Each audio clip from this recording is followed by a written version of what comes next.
Bonjour, bienvenue sur la cuisine des Linoucha, j'espère que vous allez bien les amis. Aujourd'hui je partage avec vous une recette qu'on retrouve dans tout le Maghreb, c'est la viande d'agneau cuite à la vapeur, appelée l'ham fouar ou l'ham bakhar. Personnellement je trouve cette méthode de cuisson à la vapeur la plus saine pour manger cette viande qui est à la base un peu grasse.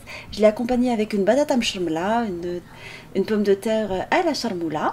Voilà, comme ça nous fait un petit repas qui sont le Maghreb et les épices. Découvrons les deux recettes ensemble. Alors pour le choix de la viande, vous pouvez prendre de l'épaule ou du carré de l'agneau. Aujourd'hui je fais du carré d'agneau. Alors je pouvais le laisser entier comme il est, comme vous pouvez séparer l'ensemble des côtes qui constituent le carré. C'est ce que j'ai fait. Voilà, c'est pour une partie voilà, plus pratique pour pouvoir les mettre par la suite à la vapeur du couscoussier, parce que mon couscoussier n'est pas assez grand, c'est pour ça que je les ai séparés, mais il m'arrive parfois quand j'utilise les grands couscoussiers chez ma mère de le laisser entier, hein. Enfin, vous faites comme vous voulez, l'un n'empêche pas l'autre. Et pour la marinade, chez ma mère on mettait des épices pour le mariner, mais j'ai déjà vu des personnes le laisser comme il est. Alors je choisis un mélange d'épices que j'ai ramené avec moi d'Inde. Il y a pas mal d'épices légèrement relevées avec du piment de Cayenne, il y a du curcuma, du gingembre, du curry, gram masala. J'adore les épices indiennes. Quand j'avais fait mon voyage en Inde, j'avais ramené avec moi pas mal d'épices que j'utilise dans ma cuisine. Ils vendent sur internet hein, pour les personnes qui sont intéressées par les épices. Et on va venir tapisser le couscoussier, le haut du couscoussier avec des herbes. Comme ça, ils vont parfumer la viande. Elle va être assez tendre. Alors j'ai mis de la coriandre, du persil. On va découper des oignons également. Ça parfume pas mal la viande. Vous ne la mettez pas à même le couscoussier.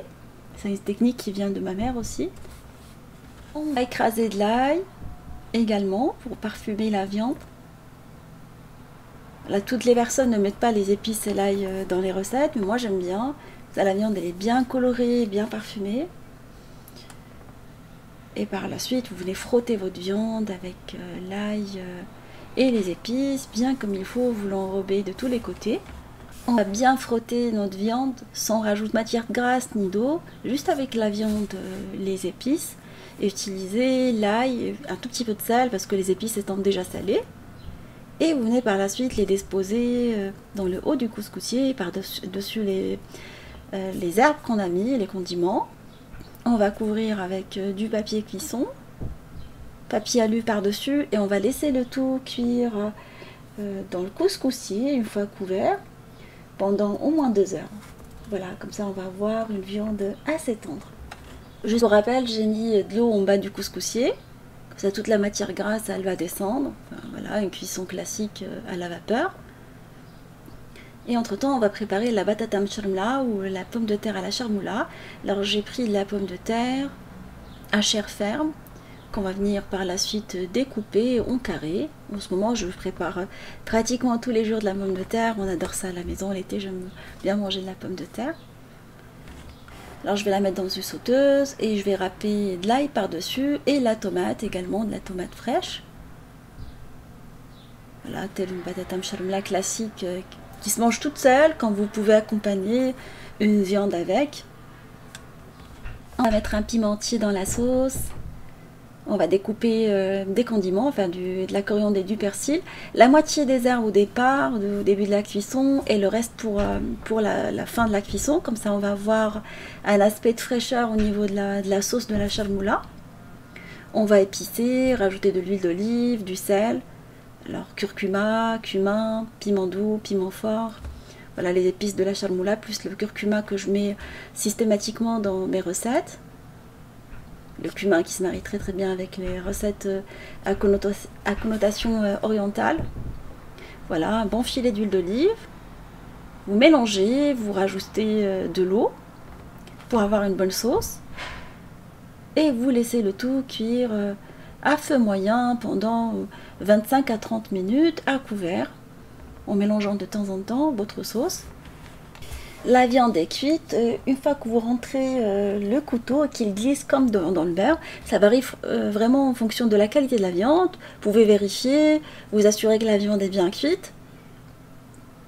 avant de la présenter. Sinon, si elle n'est pas cuite, vous remettez la cuisson à partir d'1h30, 1h45, 2h, vous commencez à vérifier.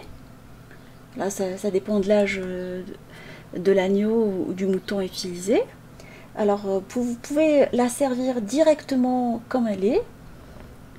Comme vous pouvez prévoir un petit passage en mode grill au niveau du four. Ça, c'est pas obligatoire, mais moi j'aime bien. Là, il y a des personnes qui la laissent comme ça. En fait, c'est l'aspect que j'ai eu au départ. Moi, j'ai choisi de la badigeonner légèrement avec du beurre, allumer mon four en mode grill et la faire passer pendant une petite dizaine de minutes. Suffisent pour avoir un petit aspect bien gratiné. Alors, n'hésitez pas à enlever tout le gras qui est autour de vos côtes et tout ça. Ça, on a des côtes d'agneau, ou si vous utilisez n'importe quelle partie de l'agneau, pareil, de tout le gras qu'on va laisser dans le couscoussier. La patata à la charmoula, la pomme de terre à la charmoula est maintenant prête. Voilà, vous laissez un tout petit peu de jus, un peu de sauce, comme ça pour faire trompette.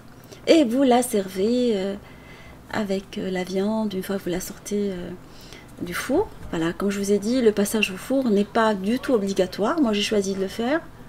Mais en général, au Maroc, on la sert juste avec du sel et du cumin et sans ce passage au four.